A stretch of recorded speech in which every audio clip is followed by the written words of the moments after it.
How does a management school go beyond its obvious purpose, which is, of course, an MBA degree, and make some impact on the society? We are committed to help our sitaras, and we are committed to help our MBA students both grow. So that's why the motto of Abhyudaya, if you'll see it printed here and there, is growing together.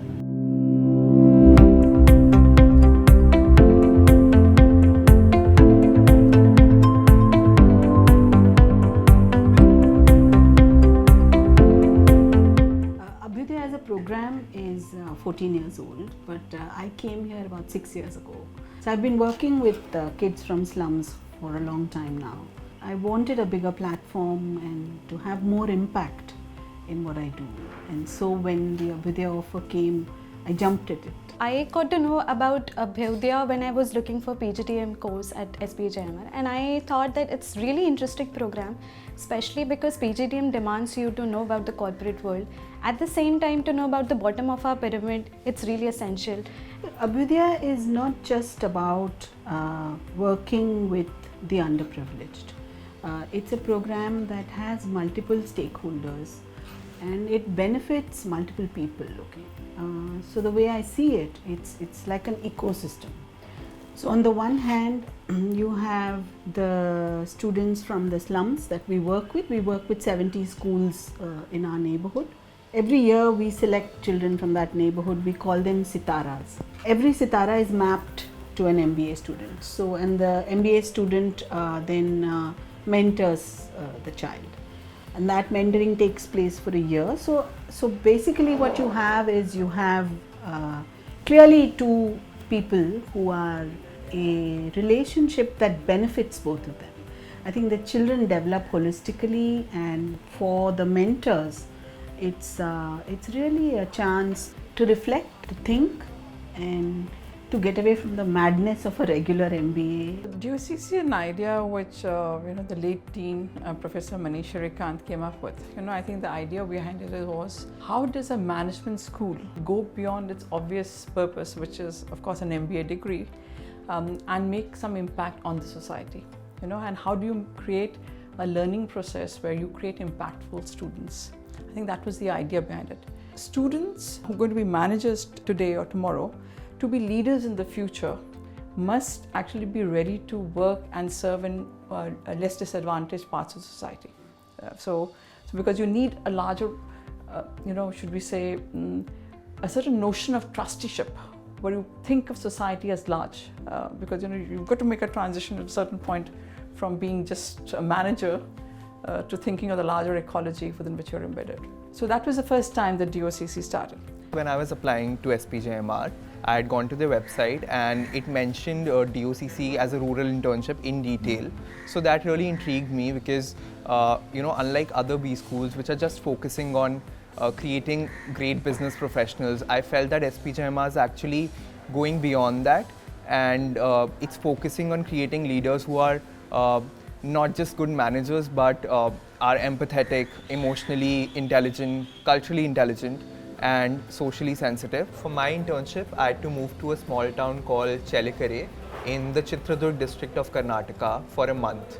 So having lived in North India my entire life, it was truly the best cultural immersion that I could have really asked for. Going there, my project was focused on helping Chitradurg farmers market their produce in urban areas. There was a woman farmer called Lakshmi Devi who had inherited the farm from her father who had died.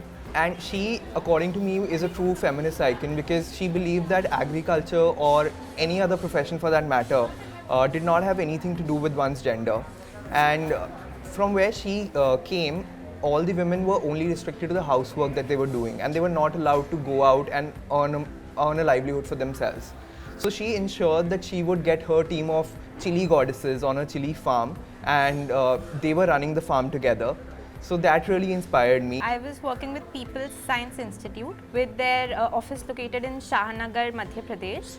And our primary project was on creating a sustainable livelihood for farmers, and the second leg of project included optimizing the prices for farmers for empowering them in an economic manner. That I clearly remember was a farmer saying, कुछ ना कुछ करके देखेंगे, कुछ नया करेंगे नहीं तो सीखेंगे कैसे, अगर ये नहीं चला तो कुछ और करके देखेंगे. So that was what really inspired me. The objective itself is to develop value-based leaders who can kind of balance between profit and the social purpose of organizations.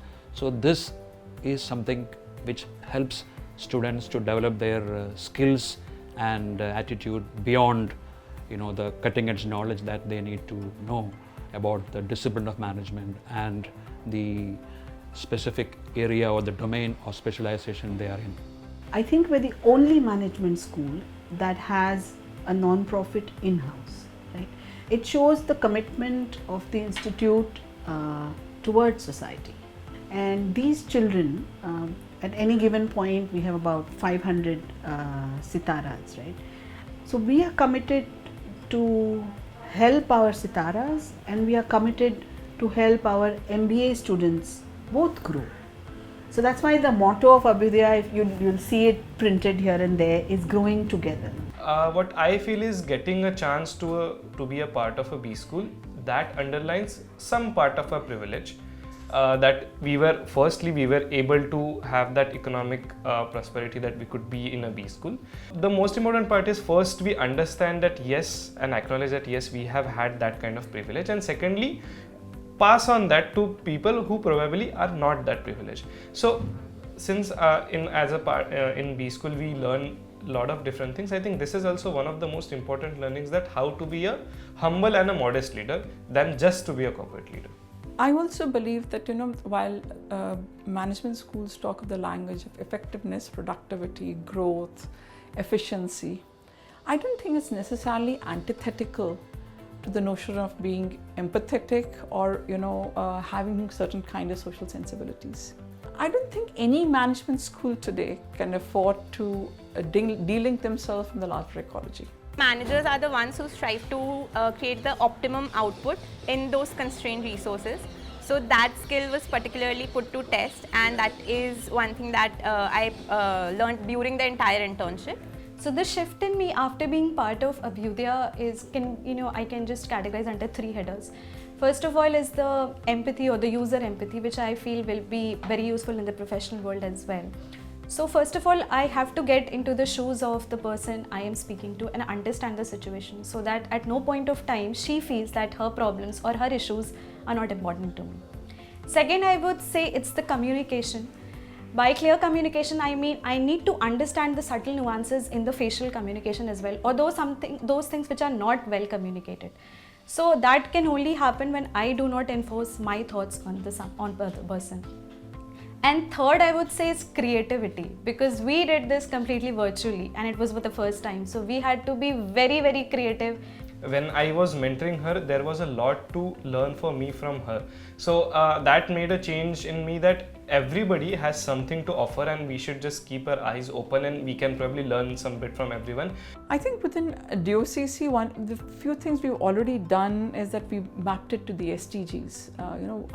While that's not the way we look at it primarily, but SDGs and mapping some of the things, that projects that we assign to our students to see what SDGs are we impacting, is an important part of it. I think some of the things that we've tried to look at and we've tried to build into the program are things of ecology, definitely, more projects and more sensibility on ecology.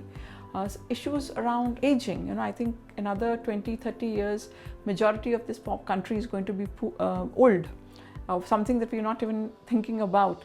But at the same time, can we start building and at least embedding those thought processes, things around disability, issues, and working with organizations who are LGBTQ, which is again not necessarily in the radar of a lot of management schools. Can we at least start building those bridges and having those conversations and building those body of students who are thinking inclusivity, thinking and walking that talk? When I started this MBA journey, I would say that I was privileged. I still am. I was entitled, and I had this single-minded vision for achieving all the goals that I'd set for myself. But having come out of these experiences, I have become an individual who has a wider worldview, my horizons have expanded, and my vision in life or my mission in life is not restricted to those materialistic achievements, and I've become a more considerate, empathetic, and a better human being, I would say. To anyone who's aspiring to do an MBA, I have a message, and that is it's not either or. It's not, okay, I'm going to either be an MBA or be in the social sector. Those artificial barriers are gone, right? Today we are talking about sustainable business. We are talking about business that does good while continuing to be a business. So when our students go out into the market and, you know, if they are trying to sell a toothpaste brand, they understand it that much better because they have lived that experience. And that's, I think, why the program is successful, because it has both a business aspect and a social aspect. Management schools will invariably talk of growth, effectiveness, productivity, efficiency. That's the language of many of the courses and part of the curriculum, because you're talking of profits there. There doesn't have to be a disjunction. You have to disconnect the fact that, efficiency necessarily means, or effectiveness or productivity necessarily means ecological degradation, or that it doesn't, to be successful means that you necessarily got to get rid of your ethics. I think we've got to break that kind of twinning where we've got to say, see, it's possible to be a caring corporate leader, and let's contribute to building a corporate leadership which is caring, which is empathetic, which has larger ecological concerns. I must also say that I think schools like SPJIMR were doing it. It became fashionable. It's about walking the talk and creating a community which has a sensitivity to and a sensibility about these larger issues.